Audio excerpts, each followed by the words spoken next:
Hello बच्चे लोग, केम छो मजा में तुम्हारा न्यू साइंस टीचर में स्वागत नहीं करो। कमेंट में भाई सब हार्ट भेज देना।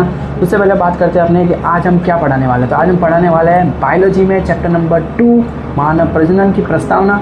बहुत से लोगों ने कहा होगा कि इसकी प्रस्तावना ही इसका पूरा चैप्टर है।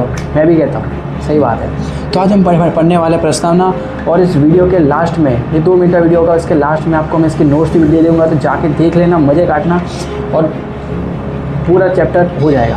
प्रस्तावना पहलो पॉइंट, प्रजनन। प्रजनन એટલે કે જે એક સજીવમાં તેના જો બીજો સજીવ ઉત્પન્ન થાય તેને શું કહે છે? પ્રજનન.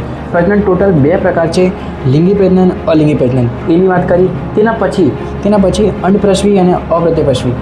અંડપ્રસવી એટલે કે જે મુર્ગા, એટલે કે સપોઝ કે ઈંડા મૂકે એટલે કે મુર્ગી, અને બાળકને જન્મ કોણ આપે? મનુષ્ય.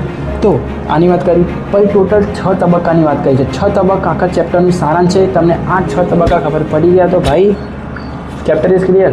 તો ભાઈ સૌથી પહેલાં વાત કરી જનનકોષનું નિર્માણ. જનનકોષનું નિર્માણ પછી વીર્યદાન બાદ તેનું ફલન થશે. ફલન થયા પછી તેનું શું થશે ભાઈ? ગર્ભસ્થાપન થશે.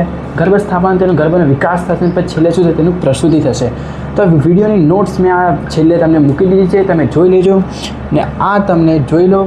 वीडियो सारा लगे हुए हैं, ऐसे ही न्यू कंटेंट के साथ हमारा वीडियो आने वाला है। तो भाई अभी तक सब्सक्राइब नहीं किया और लाइक नहीं किया तो भाई कर दो। मिलते हैं नेक्स्ट वीडियो में, तब तक के लिए गुड बाय।